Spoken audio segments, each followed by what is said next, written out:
మహబూబ్ నగర్ జిల్లాలో రోడ్డు ప్రమాదం జరిగింది. భూత్పూర్ వద్ద ప్రైవేటు ట్రావెల్స్ బస్సు బోల్తా పడింది. ఈ ఘటనలో 20 మంది ప్రయాణికులు గాయపడ్డారు. హైదరాబాద్ నుంచి అరుణాచలం బయలుదేరిన ఈ బస్సులో దాదాపు 36 మంది ఉండగా గుంటూరుకు చెందిన ముగ్గురు శరణప్ప, లక్ష్మీదుర్గ, మహేశ్వరి తీవ్రంగా గాయపడ్డారు. క్షతగాత్రులను మహబూబ్ నగర్ జనరల్ ఆసుపత్రికి తరలించారు.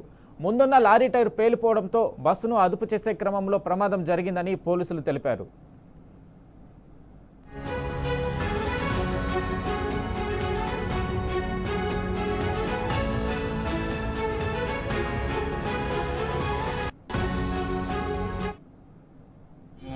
హైదరాబాద్ బిహెచ్ఎల్లో ఉంటాము.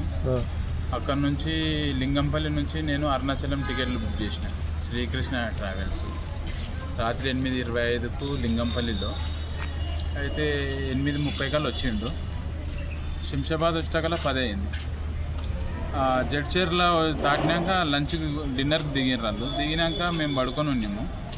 ఆ నుంచి ఒక 20 మినిట్స్ అంటే 11:40, 11:50 మధ్యలో బస్సుకు ఏదో తలిగినట్టు సౌండ్ వచ్చింది మాకు. తర్వాత ఒక 10 to 15 సెకండ్లలో బస్సు ఊగడం, డివైడర్ గుద్దిండు. డివైడర్ నుంచి మళ్ళీ ఊగి లెఫ్ట్ సైడ్ పల్టిపడి కనీసం ఒక 10 నుంచి 15 మీటర్ల లెంత్ వెళ్ళిపోయింది. బస్సు జారుకుంటూ వెళ్ళిపోయింది.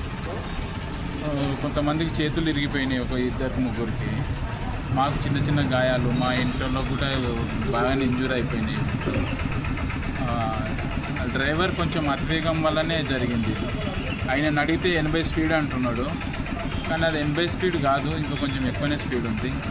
ఆ శ్రీకృష్ణ ట్రావెల్ వాళ్ళకు కూడా మేము కాల్ చేయడం జరిగింది. ఎవరు ఫోన్ కూడా రెస్పాన్స్ లేదు మాకు.